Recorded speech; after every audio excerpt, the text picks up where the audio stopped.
Canola School on RealAgriculture.com is brought to you by Alberta Canola Producers Commission, SAS Canola, and Manitoba Canola Growers.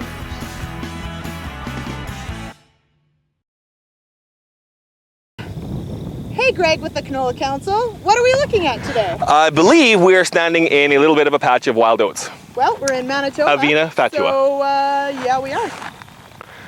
I'm guessing that it's even resistant to stuff.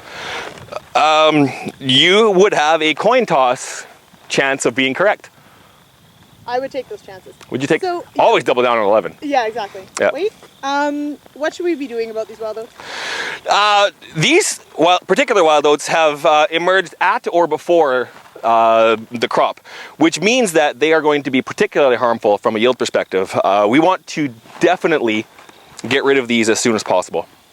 Okay, and I'll tell you, I've looked over your shoulder, there are a couple other patches. So yes, there are. I'm going to say that's a priority. That would be definitely a priority, would be getting a graminicide on this. So, yes. This was something actually I talked to Jay Wetter just recently about Canola Watch and the latest quiz that's been in there, that optimal timing obviously for weed removal is when possible. As early as possible. You definitely don't want there to be weeds in your crop that emerged before your crop. Those are far and away the most damaging. My goal when I was an agronomist was, or a agronomist with clients, I should say, was to have the weed control done by 21 days after seeding. You would typically be at the 1 or 2 leaf stage in most crops that you were dealing with. If you could eliminate competition at that stage, you had a really good chance of maximizing your yield. As well, any weeds that do emerge after that are very negligible in terms of their effect of yield and contribution to weed seed banks.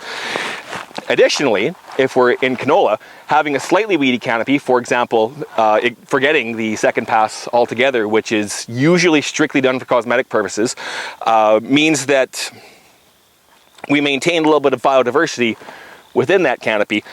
So things like cabbage root maggots aren't as attracted to canola stems when there's a slightly weedy canopy. The insect seems to get disoriented or distracted, but the effect on root maggot infestation actually goes down significantly when there is some weeds present in a canopy later on.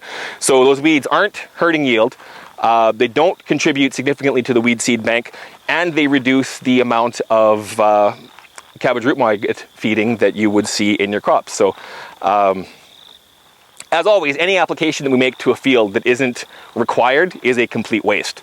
So if we cannot do a second pass, deal with a few later emerging weeds, we will benefit in the long run, as well as just a reduction in selection pressure for resistance. Thanks so much, Greg. You're welcome.